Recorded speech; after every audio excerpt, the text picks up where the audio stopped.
기본적인 2월 달의 생각은 반등시 매도입니다. 일단은요. 1년 12달 다 들어있어요. 그러니까 1년 내내 다 주식시장은 힘들다라는 말이었고요. 2월 달은 좀 약간 재정비의 과정, 그리고 주도주가 어떤 주도주가 나올지에 대한 고민하는 그 주도주를 탐색하는 과정이라고 보면 됩니다. 작년 주도주였던 애들은 일단 한번 저는 정리 관점입니다. 어떻습니까? 1월 한 달 되돌아보면 이거 참 뭐라고 말을 해야 될지 모르겠네요.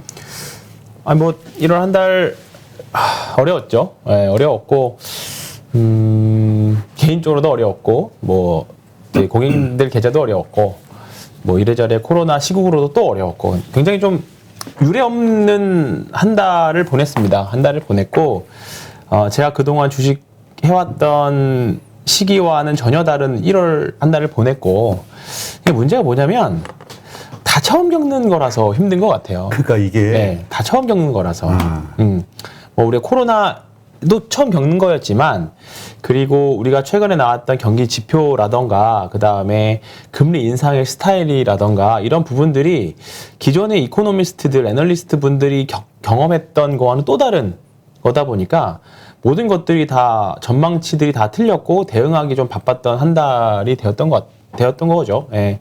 그래서 근데 다만 이제 이런 부분들이 일정 부분 다 이제 거의 마무리 국면은 지나간 것 같습니다. 그렇다고 이게 힘든 국면이 바로 좋아진다, 그렇게까지 말씀드리기는 아직 좀 이른 것 같지만 거의 마무리 국면이지 않을까 싶습니다. 네. 그러니까 이번에 많이들 이야기하는 게 네. 지난번에 우리 슈퍼컴퓨터 프로그래머 연구원이 이제 네. 왔었는데, 자기도 이제 자동 프로그램 매매를 만들어서 직접 네. 이렇게 하고 하는데 이 퀀트가 지금 안 맞는다는 안 거라. 맞죠. 네. 지금 대표적으로 안 맞을 겁니다. 퀀트가 네. 지금 과거의 그 경험치들이 전부 안 맞는데 그래서 그거 수정을 한다는 거라. 맞습니다. 그래서 네. 수정을 어떻게 하냐 물어봤더니 뭔가 다른 조건치기 들어가냐 했더니 그렇죠. 그게 아니라 주기를 빠르게 한다는 거야. 그러니까 그렇죠. 네. 예전에는 이 정도 10개의 사인이 나왔을 때 매수 매도가 결정이 됐으면 지금은 7개, 6개 갈수록 줄어든다는 거라. 그러니까 지금 우리가 이번에 막 급등락이 미국서부터 이런 일이 없었거든. 없었죠. 네.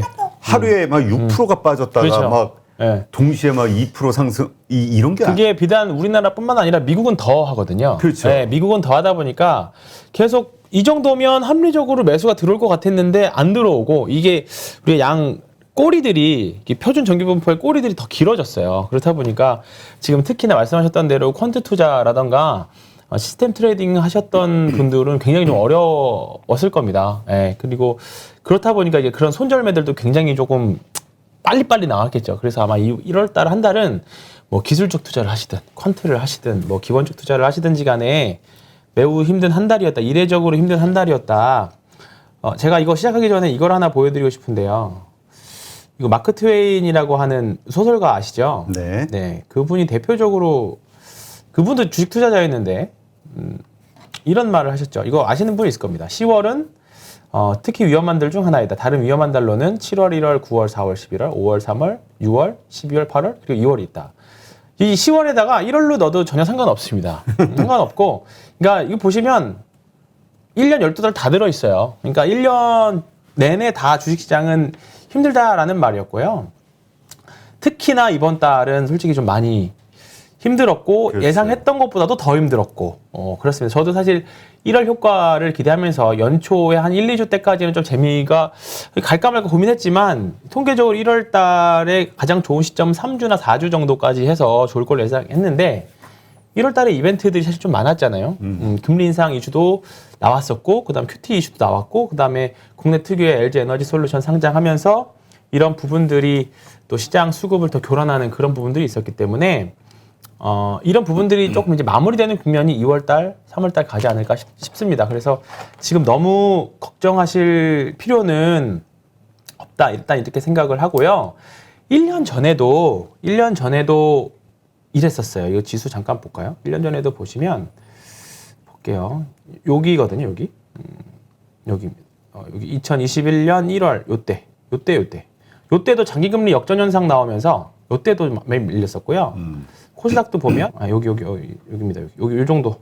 그때는 이제 2월 말에서 3월 초까지 요때였는데 이때가 있었었고, 그 다음에 코스피도 보면, 요 구간. 되게 재미없었던 구간. 요 구간이 이때도 1년 전에도 지금처럼 장기금리가 단기금리 장단기 금리차 역전한다는 이야기가 있어서 좀 밀렸었고, 근데 그 이후 그때랑 지금은 다른 점은 그때는 여전히 확장 정책 국면이었고, 지금 다른 거는 긴축 국면이거든요. 그러니까. 네. 그게 좀 다르다. 차이잖아요. 네, 그게 가장 큰 차이죠. 그런데 일단 지금은 이런 긴축을 하고 있고, 금리를 올리려고 하는데 장기 금리도 계속 올라간다는 거는 제 생각으로는 지금은 당장은 되게 1월 달에 이벤트가 긴축에 대한 이벤트가 세 개가 한 번에 온 거잖아요. 그래서 저는 시장이 놀랐고 이런 적응을 처음 해보다 보니까 시장이 좀 더 과민하게 반응했다라고 봅니다. 그리고 제 생각은 약간 희망회로일 수도 있지만 조금 한 3월 달 지나고 나면 경기가 금리 인상을 커버 가능하다라는 스토리가 언제든지 또 나올 수 있을 거라고 봅니다. 네, 그렇기 때문에 그거에 대한 이야기를 일단 생각해 보면서 일단 주식시장을 좀 접근하려고 하고 있고요. 사실 좀 이렇게 이게 무슨 개별 잡주도 아니고 지수가 이렇게 밀렸잖아요. 폭포수처럼. 이거는 나라가 세상이 망하는 그렇죠. 더군다나 뭐 우크라이나 이슈도 갑자기 그랬었던 거고. 그러니까 1월 달은 정말 지우고 싶은 달 중에 하나였습니다. 지우고 싶은 달 중에 하나였고, 우리가 MDD라는 표현을 쓰잖아요. 근데 지금 벌써 1월 달 월봉 기준으로 보면 코스피는 시가 대비해서 종가가 10% 정도, 10.5% 빠졌고요. 코스닥은 지금 보면 더 밀렸죠. 15%, 최저가로 하면 19% 정도 밀렸어요. 그러니까 이 정도면 우리나라의 평균 MDD는 이제 나왔어요. 네, 평균 MDD도 나왔고, 이격도도 그 다음에 V코스피도 다 이미 과매도 상태 다 나왔죠. 기술적 지표 다 과매도 나왔고, 그 다음에 미국의 빅스 지수 보면 지금 금요일 종가로 이제 미국이 상승하다 보니까 27.66으로 마감했거든요. 3% 이상 상승했죠? 네. 아니, 3%가 떨어졌죠. 빅스 지수. 빅스 말고 빅스. 저거 나스닥 지수. 네, 나스닥은 상승했지만, 그러니까 흔히 말하는 공포 지수. 네, 공포 지수가 27.66이에요. 근데 과거에 그러니까 뭐 그런 이제 코스닥 팬데믹 같은 정말 극단적인 사례 빼고 평균적으로 이런 위기들이 왔을 때의 평균 고점이 한 30포인트예요. 28에서 32 사이. 평균 30 정도인데 이게 지난주 화요일인가 월요일 날 38을 찍고 왔어요.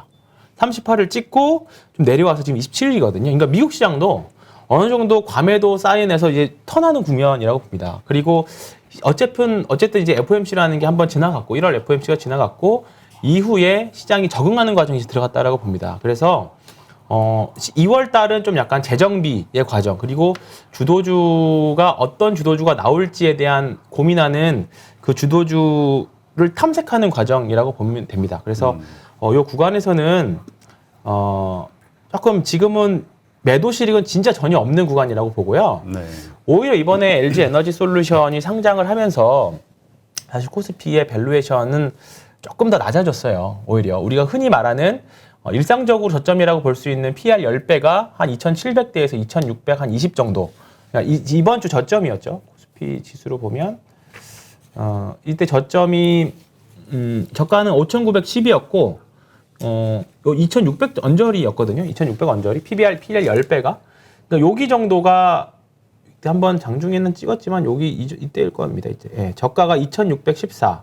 그리고 금요일 날의 저가가 이제 2,600을 깼다가 이제 올라왔는데 요 정도 수준이 우리가 흔히 합리적으로 말하는 2,600포인트가 PR 10배 수준이고 한 100포인트가 빠졌어요. LG 에너지 솔루션이 시가총액 대비 영업이익이나 PBR이 좀 워낙에 낮기 때문에 PBR은 높고, 그리고 우리가 항상 여기는 지키겠지 않은 PBR 1배 수준, 우리나라 상장 기업들의 전체 자산 가치가 2,600에서 2,450포인트로 좀 낮아졌죠, 한 단계. 그래서 1월 달에도 충분히 언제든지 변동성은 나올 수 있을 거라고 보는데, 합리적으로 이 정도는 매수해 볼 만하다. 이 정도 이하에서는 그 라인이 2,500에서 2,600 사이라고 봅니다. 2,600에서 2,500에서 2,600 사이라고 보고, 혹시나 다음 주 정도에 또는 2월 달에 한 번 더 충격이 와서 2,600 깨진다, 그런 흐름이 또 나온다 그러면 매수는 해도, 만약에 혹시나 현금이 있으신 분들이라고 하면 매수는 해도 되지 않을까 이렇게 생각을 해요. 그리고 기본적인 2월 달의 생각은 반등시 매도입니다. 일단은요. 반등시 매도고 하락폭의 아니 근데 절반 정도. 반등시 매도가 이 말은 참 이쁘거든. 근데 아니 그렇죠. 지금 다 네. 지금 맞아요. 손실이 30%막 25%, 40, 50% 나신 그렇죠. 분도 있고.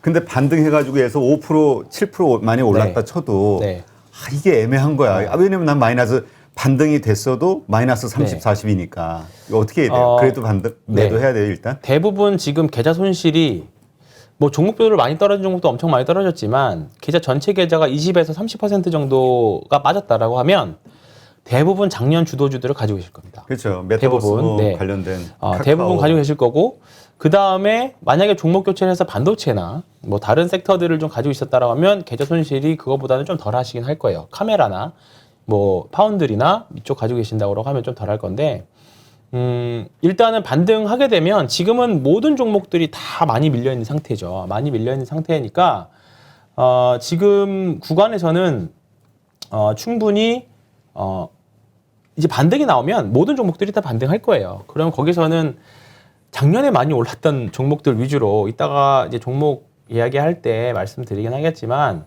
작년 주도주였던 애들은 일단 한번 저는 정리 관점입니다. 그러니까, 정리 관점. 그러니까 이 얘기죠. 작년에 좋았던 게 올해도 좋을 수는 없다. 네.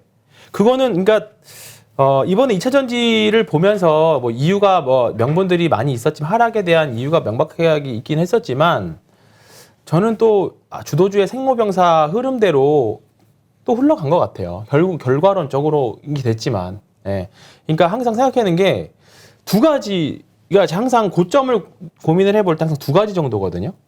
밸류에이션상으로 우리나라는 평균적으로 3년 또는 4년 정도의 실적 이익을 땡겨와서 주가가 현재 가치 정도로 반영이 됐다라고 하면 거기서 나오는 이제 뭐 좀 더 가느냐 덜 가느냐 차이는 있긴 하겠지만 거기서부터는 매도에 대한 고민을 항상 해야 된다. 그거를 이번에 또 한 번 더 체감을 했고 그 다음에 거래량상으로 뭔가 고점에서 양봉이든 음봉이든지 간에 뭔가 이게 쫙 상승이 나오는 그런 느낌이 나왔을 때는 그것도 고점에 대한 고민을 한번 해봐야 된다. 그런 고민들을 좀 많이 드렸습니다. 그래서 지금 마냥 2차 전지 주식 좋기는 한데 일단은 저는 조금 그러니까 올해 예를 들어서 다른 주도주가 또 나와버리면 되게 그 소외감이 심할까봐. 그러니까 요새 그게 걱정입니다. 그 얘기 하더라고요. 그러니까 이게 올해 장은 작년이나 재작년 2020년 하고는 완전히 틀릴 것이다. 과거에 이제 패턴을 보면은 국내 장이 개별장으로 갔을 때 정말 뭐 차화정이 됐든 그 관련 주식들만 오르고 나머지는 완전히 소외된다고 그 얘기를 하더라고요. 그래서 이번에 오르는 주도주가 만약 드러나면 거기에 무조건 올라타야 된다. 무조건. 근데 우리나라 과거 최소 30년 평균상 제 얘기가 아니라 평균을 내보면 직전의 주도주는 다음 시기에 주도주가 됐던 적이 없습니다. 그렇기 때문에 작년에 많이 올랐던 뭐죠? 저기 2차 전지, 그다음에 플랫폼, 메타버스, 카카오가 아니라 플랫폼. NFT, 플랫폼 같은 것들. 그리고 뭐 제가 정확히는 모르지만 일단은 시세를 많이 냈던 최근에 많이 올랐던 종목 중에 미래나노텍이라는 종목이 있거든요. 이거는 그냥 개별주인데 이런 거죠. 이런 게 이제 단기간에 시세 빡 냈잖아요. 단기간에 거의 한 4,000원에서 2배 반 정도 났는데 여기서 보면 정확히 고점에서 대량 거래까지 터지면서 이런 느낌이잖아요. 이게 카카오 고점에서 나왔던 그런 그림들입니다. 그러니까 이런 종목들은 당연히 하락 추세에도 언제든지 반등은 나올 수 있긴 하겠지만 뭔가 큰 대시세를 다시 이뤄내기가 쉽진 않을 거다. 그렇게 보고 있습니다. 그렇게 보시면 좋을 것 같아요. 알렌님이군요. 벌초하면서 옆에 자기 무덤도 파고 있다고 지금. 그러시지 않아요. 그러니까 지금 뭐냐면 지금은 다 힘드실 거예요. 그리고 이번 명절이 뭐 토요일까지 합치면 이제 일요 5일인데 5일 동안 빨리 주식시장이 열렸으면 좋겠다 그렇게 생각하시는 분들도 굉장히 많을 거예요. 저도 뭘 5일을 다 쉬어. 사실 속으로 지금 그 생각도 하고 있어요. 빨리 가서 복구할 생각에. 근데 잘 돌이켜서 생각해 보시면 지금은 사실 그래도 모두 다 힘든 구간이라서 동지들이 많이 있어요. 그러니까 그죠? 이게 지금 나만 이렇게 힘들면 절대 아닙니다. 정말 이거 더 못 견디는데 주변에 다 같이 힘들거든. 그렇죠. 지금 다 힘든 구간인데 이제 여기서 만약에 더 힘든 카운터 펀치가 올 수도 있는 게 만약에 2월달, 3월달에 예를 들어서 이제 3월달에 뭐 금리 인상을 하든 뭔가 이런 것들이 불확실성이 해소가 돼서 시장이 갑자기 또 반전이 될 수 있어요. 언제든지 반전될 수 있거든요. 그러다가 근데 분명히 내가 이 종목 나중에 지금 갖고 있는 종목들 손 매도하게 되면 이 종목 사야지라고 했던 종목이 대시세가 나올 수 있어요. 그러니까. 거기서 오는 그 소외감이 더 어마어마할 겁니다. 그러니까 우리가 그래서 자꾸 이런 시간을 만드는 것도 좋아. 이제까지는 어쩔 수 없다 치고 앞으로 어디서 그런 주도주가 나올 것이냐. 그냥 계속해서 요즘 뭐 건들다 보면은 뭔가 그렇죠. 좀 감이 잡히지 않을까 싶은 기대감인데 사실 그건 아무도 모르죠. 신도 모르지. 앞일은. 그러나 이제 오늘 있게 되는 이런 시간들을 통해서도 과연 주도주가 어디서 나올 수 있을지에 그죠? 대해서 한번 미리 예상도 해보고 그 다음에 또 나올 때의 어떤 특징들 이런 것들을 통해서 우리가 빨리 캐치를 할 수 있는 거. 왜냐면 조금 올라가기 시작하면 못 올라가거든요. 못 올라가죠. 시작할 때 같이 올라타야 그렇죠. 되는데 그게 참 어렵잖아요. 제가 그래서 항상 매일매일 체크를 하는 게 항상 모든 52주 신고가 대지세 종목들은 4주 신고가부터 시작해요. 근데 4주 신고가 해도 너무 많이 오른 거야. 4주 동안 신고가 했으면. 그러니까 그 다음부터는 이제 이 종목에 대한 업황에 대한 것들을 봐야 돼요. 일단은 이 업종 자체가 턴을 하는지, 그리고 이 업종 자체가 진짜 돈을 벌어들이는 건지, 그 다음에 이 업종 자체가 주식시장 참여자들한테 정말 매력적인 섹터가 되는지, 그게 가장 중요하다고 봐요. 그래서 지금 대표적으로 그러니까 종목과 섹터 중에서 선택을 하라고 하면, 예를 들어서 지금 모든 섹터가 다 밀리는데도 불구하고, 예를 들어 2차 전지 섹터 다 별로 좋지는 않지만 엔캠 같은 거는 사실 흐름이 좋은 흐름을 계속 보여주고 있거든요. 전액 만드는 회사 상대적으로 좀 잘 버티고는 있어요. 근데 그럼에도 불구하고 제가 엔캠은 이거 차트나 이런 거만 봤을 때 올해 예상 영업이익 실적이나 여러 가지를 봤을 때 정말 사고 싶은 종목을 맞거든요. 바텀업에서만 보면. 근데 2차 전지 섹터가 올해는 제 생각은 쉴 것 같아요. 그러면 이걸 못 사겠는 거예요. 그런 생각이 굉장히 많이 들고, 대표적인 게 크래프톤입니다. 크래프톤. 이거 저도 사실 개인적으로 굉장히 고생하고 있는 종목 중에 하나인데요. 크래프톤 같은 경우는 사실 이 직원들까지도 수억씩 지금 이 기사도 많이 나왔죠. 대출받아가지고. 이게 시가총액 26조짜리가 지금 13조 됐는데 반토막 났잖아요. 사실 저도 이게 합리적으로 상식적으로 이해할 수 없는 흐름, 이게 무슨 흐름이죠. 그리고 냉정하게 보기를 보면 이 그래프만 보면 이거는 망하는 회사의 패턴이죠. 그죠. 망하는 패턴이잖아요. 이게 예를 들어 시가총액이 지금 1조 3천억, 아니 13조짜리 회사입니다. 근데 올해 예상 영업이익이 얼마냐면 예상 영업이익이, 제가 판단을 약간 좀 잘못을 했던 게, 크래프톤은 그래도 괜찮을 거라고 생각을 했었어요. 근데 게임주 중에서도, 왜냐하면 실적이 좋고 올해 예상 영업치도 많이 도니까, 보시면 올해 예상 2022년 예상 영업치가 이건 수정될 수 있긴 하겠지만 11조 3천억이거든요. 근데 지금 13조예요. 그러면 게임 회사가 파가 10배입니다. 이러면 그냥 뭐 도대체 뭐가 일반 우리나라 IT 반도체 회사랑 다를 게 하나도 없는 거죠. 그 게임주 성장주로서의 밸류션을 하나도 받지 못하고 있는 거죠. 근데 LG 에너지 솔루션을 보시면 올해 예상 영업이 얘는 1조예요. 그죠? 근데 시가총액이 100조입니다. 그죠? 똑같이 1조 정도를 보는 회사가 하나는 13조고 하나는 100조 평가를 받고 있는 거죠. 그러니까 시장에서 어떻게 바라보고 있느냐 그 차이인데, 제가 말씀드리고 싶은 거는 섹터가 안 되면 크래프톤이 아무리 좋아도 사람 투자자들이 또는 그런 자금들이 쉽게 공격적으로 매수를 하지 못한다라는 거죠. 그 부분들을 저는 작년에도 많이 배웠고, 일단은 크래프톤은 끝이 어떻게 될지는 모르긴 하겠지만 이거는 지금 과하게 밀린 건 확실히 있는 부분들이라서 반등이 일정 부분은 가능하다고 봅니다. 분명히 크래프톤 가지고 계신 분들도 있을 건데, 일단은 목표치는 21선 정도예요. 이게 합리적으로 반등 목표치 받는 거는 21선 정도인 것 같고, 이거를 여기서 사서 다시 50만 원대에 사셨던 분, 여기가 그때 MSCI 지수 편입된 이유거든요. 그 기대감으로 올랐다가 편입되고 나서 또 밀려버렸죠. 근데 이제 합리적으로 우리가 생각해 볼 수 있는 건 한 여기 이 정도, 가격이 얼마냐면 35만 원 정도 수준이네요. 이 정도 가면 한번 비중을 좀 줄였다가 절반이나 30% 줄였다가 또 다시 믿고 내려오면 또 샀다가 이렇게 또 다시 이 이평선이 다시 누우면서 매물 소화하는 과정들을 분명히 거쳐야 될 겁니다. 그리고 만약에 중간에 실적이나 신장 모멘텀들이 있어서 갑자기 뭐 대량 거래가 터지면서 장대 양봉이 나온다라고 하면 전략을 좀 바꾸긴 해야겠지만, 지금 흘러나오는 흐름들이 바뀜이 없다라고 하면 일단은 그렇게 차분하게 시간을 보면서 대응을 하셔야 될 것 같고, 제가 종목 상담을 하기 전에 말씀드리고 싶은 거는 제 모든 기존 아마 이런 식으로 말씀드릴 거예요. 2차 전지, NFT, 메타버스, 기타 등등 작년에 많이 올랐던 주식들 지금 추세선을 다 깨고 이런 모양일 거거든요. 그러면 그거를 되돌릴 수 있는 무언가가 나와줘야 되는데 그게 먼저 나올 거면 아마 거래량이 먼저 나올 거예요. 거래량이 먼저 나오거나 아니면 그거를 뒤집을 수 있는 뭔가 개별 이슈가 나와야겠죠. 그게 아니라고 하면 일단은 반등 시 매도를 해야 된다라는 걸 먼저 말씀드립니다. 네. 네, 먼저 말씀드리고 거기서 운이 좋게 매도를 하고 나서 운이 좋게 올해 주도주로 보이는 섹터들을 저는 지금 그 말씀드렸던 이 섹터들은 추가 매수 대상도 아니라고 봐요. 네, 추가 매수 대상도 아니고 그냥 반등이 나오면 왜냐하면 기술적으로 접근하기에 굉장히 확률이 낮은 구간에 들어갔어요. 네, 그렇기 때문에 굳이 거기서 그 종목을 추가 매수나 물타기를 하면 뭐 추가 매수라고 생각하시는 분들도 있긴 하겠지만 물타기 더 하면 사실 그 순간에는 마이너스 폭이 줄어드니까 보기에는 기분은 좋습니다. 조금만 더 올라가면 되겠지라고.